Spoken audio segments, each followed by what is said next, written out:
হুট করেই বৃষ্টি শুরু, আর বৃষ্টি মানেই তো গরম ভাতের সাথে একটু জমজমাট মাছের ঝোল কিংবা ঝাল চাই। তাই আজ বানাচ্ছি সর্ষে দই কাতলা। প্রথমে কাতলা মাছগুলোকে নুন, হলুদ, লঙ্কার গুঁড়ো আর সর্ষের তেল মেখে হালকা করে ভেজে নিলাম। তারপর ওই তেলেই দিলাম কালো জিরে, রসুন আর কাঁচা লঙ্কার ফোড়ন।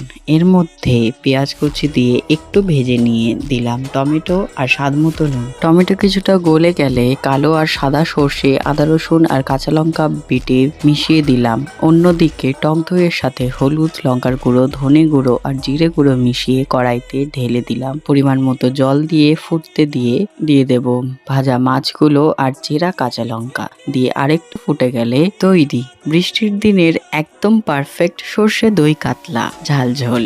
গরম ভাতের সাথে এটা হলে বাইরের বৃষ্টি আর থামুক বা না থামুক, খাওয়া কিন্তু একদম থামবে না। তুমি হলে এর কটা পিস একসাথে খেতে পারতে? কমেন্টে এক্ষুনি জানি।